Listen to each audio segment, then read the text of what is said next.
Hey there, welcome back to another edition of the Business Freedom Podcast. And this is the good, the bad, the ugly of building a real estate business, transitioning from producer to business owner. And today I want to chat about, really, this is where I get to rant. This is one of those rant kind of days.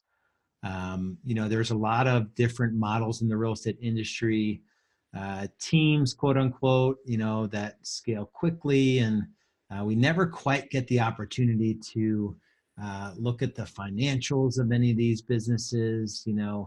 I know that there are teams that are expanding across the country. I know one of the largest ones is like doing less than 10 transactions an agent. And there's a lot of confusion around what type of business you really want to build. When we talk about going from producer to building a team, I want to be clear what my version of a team is in the real estate industry.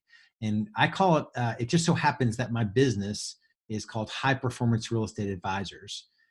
And the model that I think is going to be best positioned in the future is what we call an HPRET. And I've been teaching this for probably the better part of the last 4 or 5 years. It's a high performance real estate team. It's before I even had the team name that I have now. It's the concept that I believe that individual real estate agents it's going to be really tough to compete with teams that are designed properly. And when I say that, I mean a team that is not even a team, but it's a business. It's in the business of helping buyers and sellers at the highest level. So the work that they're doing is focused on delivering a very specific and repeatable, proven process to buyers and a specific, repeatable, proven process to sellers. That it's focused on delivering an experience that is just you can't get it elsewhere. That is what I'm talking about. A business that focuses on making those services the best they possibly could be, becoming the Nordstrom of real estate service, the Mercedes of whatever analogy you want to use. That's what I'm talking about building. So it's not a loose collection of agents that each provide service a completely different way. Most real estate teams are just that. They're really a brokerage and a brokerage, and there's not a focus on delivering a service that is differentiated. And I believe with all of my heart that that's going to be the business that survives in the future. And so if you're not building a high performance real estate team with the focus on, creating an experience for buyers and sellers that is above and beyond anything else they can get in their market, you're going to be challenged as a real estate agent to get the kind of commissions that you want to get. And so we are focusing our efforts on building out those emotionally driven experiences for our clients. And so it kind of goes back to just to kind of drive home the point of why even building a team is the way to go. It's my belief that if you aren't building a team and a very specific version of a team, it's likely that you'll be working for one in the future. We are being marginalized. We are in a commodity business. There's too many of us. There's Amazon opened up a physical real estate office in Charlotte, North Carolina. What do you do with that? How do you compete with an Amazon, right? They have $1 quadrillion of cash. And so they could be, not Amazon, sorry, Zillow. Amazon is probably going to get into real estate as well, if they're not already. But Zillow, they have like $1 quadrillion of cash, and they opened up a physical office space. How do you compete with that? The only way you compete with that is providing a service that they can't possibly provide, that hyper-local, super knowledgeable, emotionally driven, high consumer experience type deal. And that's what I believe everyone needs to start building if they're not doing so already. The profit margins in building a team like this are super high.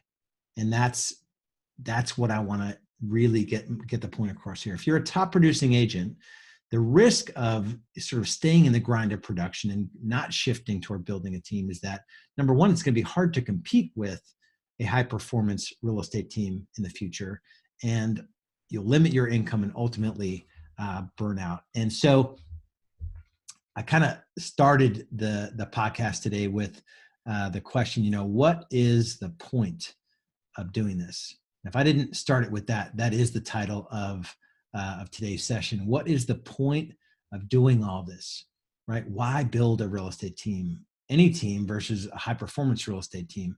And what is the outcome of a business? I want to give you something that if you're taking notes, I know some of you are just geek out on these podcasts and you take notes. The outcome of a business is to create a sustainable system that allows you to consistently increase the quality of your life and the lives of the people you serve. And that includes buyers, sellers, and your team members. And this is what will ultimately lead, if you do this the right way, this is what gets you the time and money freedom, as well as a higher level of fulfillment, because you're building a team and you're serving your team members. The challenge here is that most real estate agents and even team leaders get caught on the transaction treadmill, and they don't focus on the desired outcome. If I want to focus on building the best real estate business in terms of serving buyers and sellers possible, and that's my 3 to 5 year goal, versus just doing deals, I'm going to be in a better position 3 to 5 years from now, even if it costs me some investment dollars to do it, than someone that is doing production and they have sort of a loose collection of agents. That's a typical team. As the team leader, 90% of team leaders are in production because they didn't set it up right. They don't have the back end to support the promises they're making in sales, and they have 4 or 5 agents alongside them that are kind of doing business the way they think they should do business, but it's not driven by the same repeatable process. And then the whole point ultimately is that you need to build this thing in a way on the right economic model where you can make enough profit to make the whole thing worth it, but also to have a healthy business. A lot of these real estate teams, when I dig into them and I talk to the real estate team leaders, they're single digit returns. So their return from the real estate team is single digits. So profit before taxes is less than 10%. And that is not a model that's not a model that I want to help anyone build to. It is way too risky. Your profits can go away. You can go into loss territory really quickly if your model is focused on single digit returns, right? We're talking about 30 to 40% profit before taxes. That's the economic model that we subscribe to. And I in every ounce of my being, I want you to help. I've gone through it before. The Rebs economic model is about 70% gross margins. So you pay your broker and your agents about 30% blended listings and buyers, with you completely out of production. Then it's 10% to advertising, 10% to people, and 10% to overhead. 12 in each of those 3 categories if you're pushing it. So that gets you 36% off of the 70, and you're at about 34% to 40% profit before taxes. That's the whole model. And there are very few teams that are running that model when you look at the teams across the country. So you've got to have that in mind. And to build a real business, you have to act as if you have an exit strategy. We've talked about E-Myth before. How would you think about your business differently if you knew you needed to replicate it 10,000 times?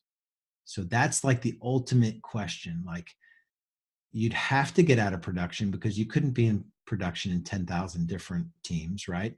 You'd have to build out systems to work with buyers the way that you work with buyers, to work with sellers the way that you work with sellers.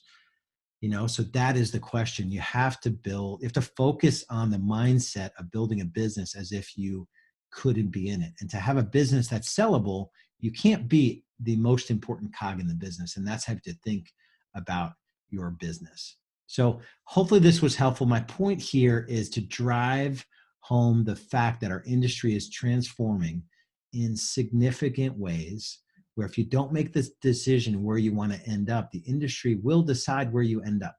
If you're a top producing agent and you don't make the shift to team leader, building a team a very specific way, you are going to be challenged to compete with a team that is building a service that you can't possibly compete with as a solo agent. So you'll be working for one of those teams, and there's nothing wrong with that. If you want to be in business for yourself, you have to make this leap from the mindset of production to the mindset of business ownership, business building, systems building. And that's where, if you ever want to have a conversation about that, it's rebsstrategysession.com. Give me a few bits of your of information about your business, and we can jump on a call. It's really to drive home this mindset that the business is changing, and if you don't decide where you want to be, the industry and the business will decide for you. And I do not want that for you. My mission is to help serve this broken industry. If you've achieved traditional success, you need to make this leap to business ownership and set your business up the right way. We'll talk to you on a future podcast. Bye-bye.